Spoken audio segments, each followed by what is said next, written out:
Hello everybody, welcome back.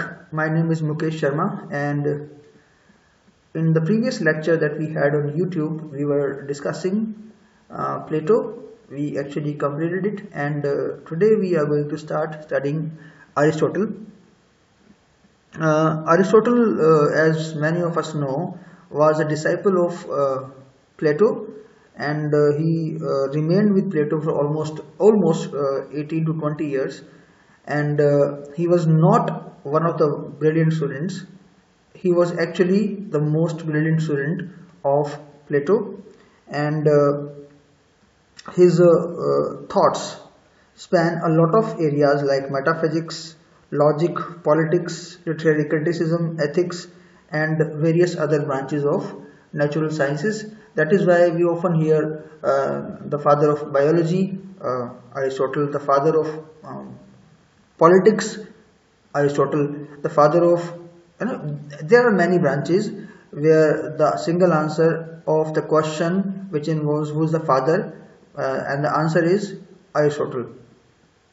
So today we are going to discuss him in details enough for our exam, although we can easily write books on Aristotle, but for passing the exam of assistant professor, we need not read books on a single critic. So here we go. We start with Aristotle. Aristotle was a disciple of Plato, as I already told you, and he also taught Alexander the Great.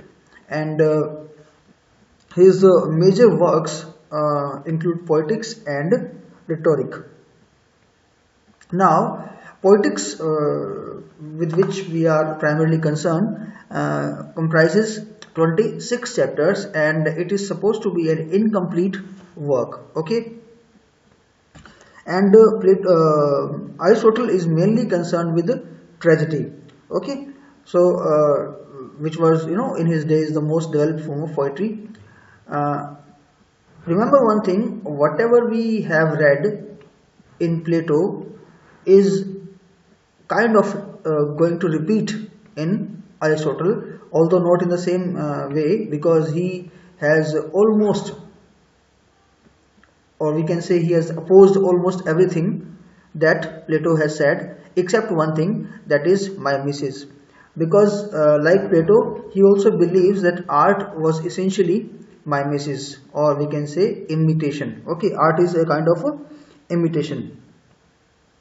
Remember a few things as well, that whereas Plato saw poetry as a negative thing for society, Aristotle thinks that poetry has a positive function in the political state, which exists not merely for the utilitarian purposes, but to promote what Aristotle calls a good life.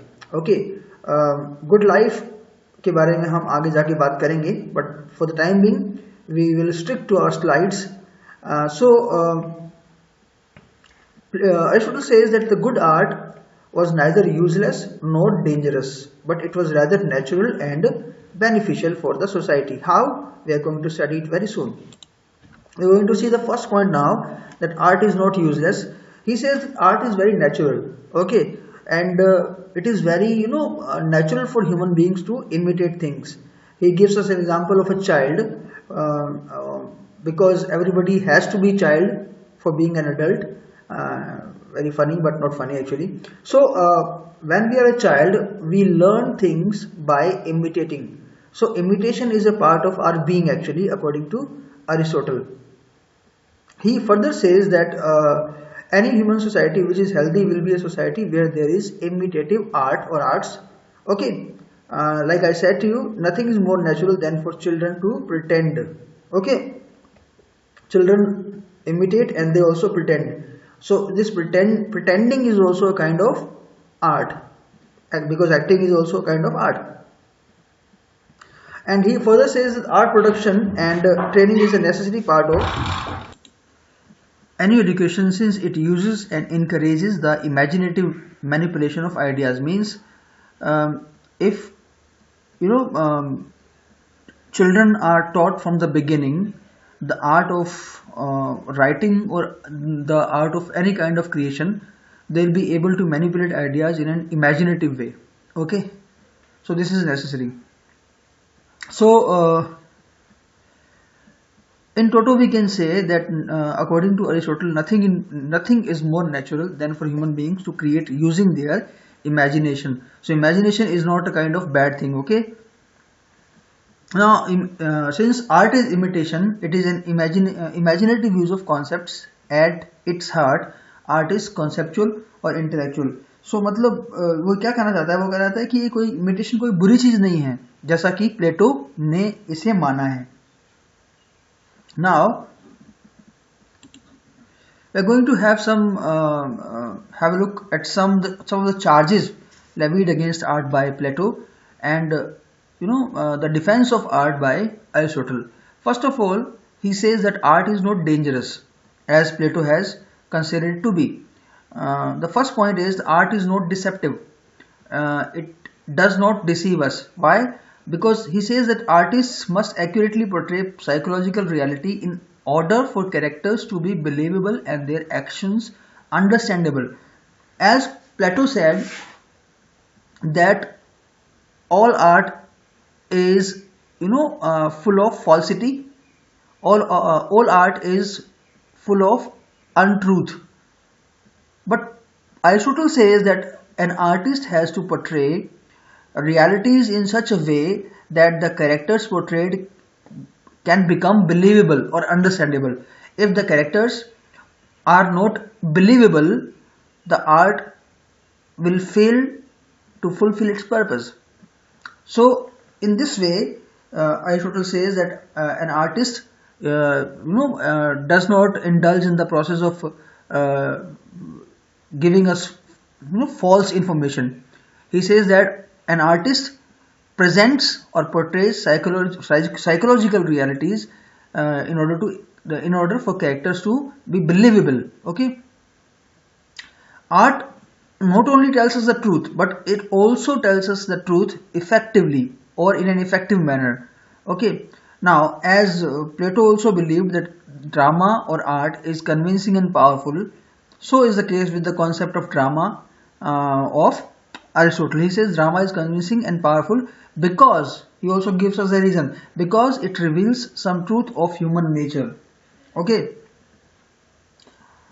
Now, Aristotle also introduces the concept of organic unity, and in the concept of organic unity, he says that in a good work of art, each part of that particular art contributes to the overall success of the whole work.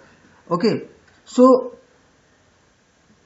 even if we say that not all art is bad, some part of a work can be bad and good, Aristotle also denies that claim, saying that each part of an art has to contribute for the success of that particular work. So this is the concept of organic unity given by Aristotle. And this to make this concept more clear, he gives us the example of biological organisms like we human beings and animals, where each part of us contributes to the overall health of and well-being of the creature. So same is the case with the good art. And he also says that these unities are so critical or necessary for a work that if we remove or add any of them, the work will be a failure, and it will take the work to disjoin and dislocate the whole. So means you cannot add anything or cannot remove anything from a work. Such should be the construction of a work if it is a good work. Okay, so अच्छा work वही है जिसमें से ना तो कुछ जोड़ा जा सके इसमें, ना जिसमें से कुछ निकाला जा सके, ऐसा वर्क होना चाहिए according to Plato. Now Aristotle comes to the point of sensuous arts, because as we saw earlier, Plato considers sensuous arts to be very bad. Okay, because when he says that art actually appeals to the inferior part of our soul, it means that sensuousness is something really bad in art, and which corrupts human beings.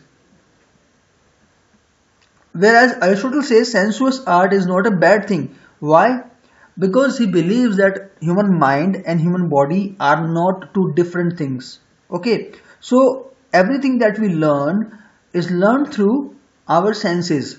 Okay, so senses or sensual pleasure, or we can say in easy language, any pleasure which we receive through our senses is not a bad thing, because ultimately we are going to learn through our senses. Okay, so he says that art is not completely related with sensual pleasure only.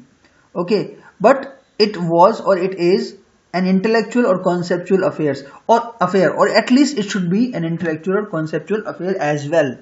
So Aristotle ultimately does not believe that even sensuous art is a bad thing. Next one is that Aristotle says good art is always tied to morality and truth.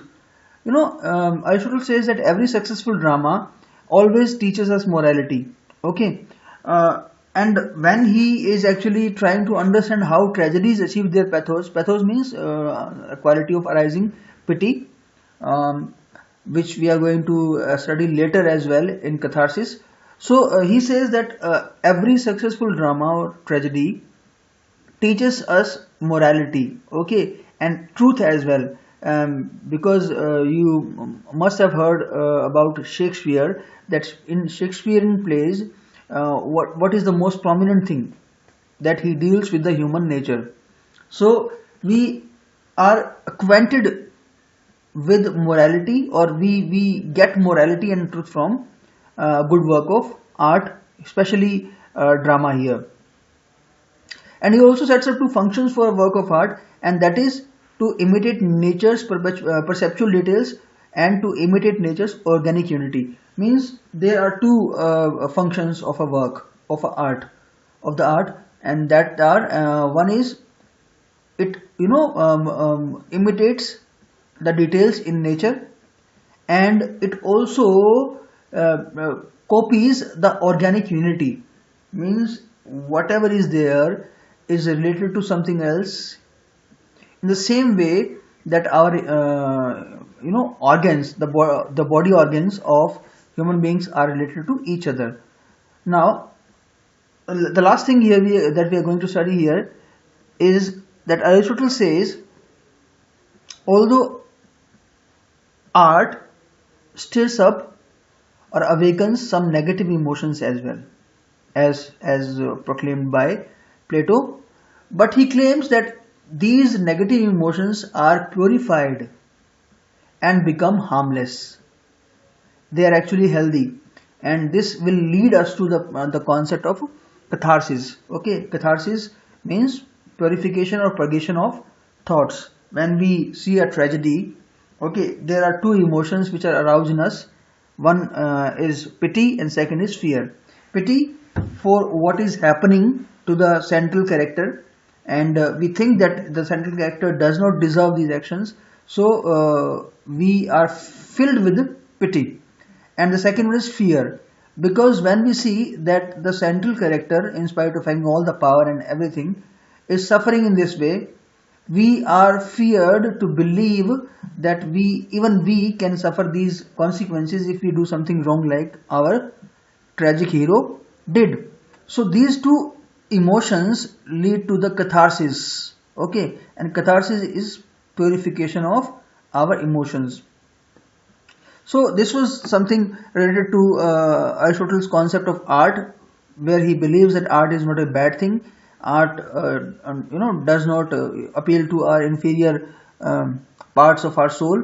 Art is actually good. Art is full of morality. Art tells us truth. Okay, so and imitation is a good thing, because imitation is very natural for human beings.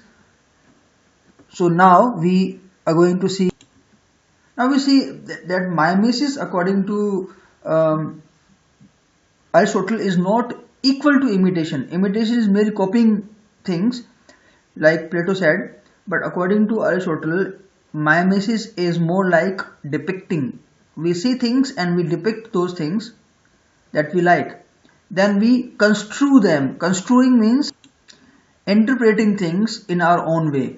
Okay, this will give rise to the very famous concept of the romanticism, like what a writer likes, what a writer writes, it all depends on his personality, although this is also going to be opposed in by T.S. Eliot and other modern theorists. But we depict something, we interpret in our own way, and then we idealize that thing, or and then we write that particular thing. So this is my message. It is not simply a copying of everything that we see. Okay, that it is not copying of a table, you know, like making a table after seeing it. It is, seeing it in our own way, interpreting it in our own way, and then idealizing it and then writing it. So this is what Aristotle thinks of mimesis. So that will be all in this video. We are going to have another video today. I'm in the school right now, and yeah, one more thing, please subscribe to my channel. Still only 20% of my video watches are by my subscribers. 80% of my videos are seen by those who are not subscribed to my channel. If you have reached here and if you are listening to me, please subscribe to my channel. Thank you.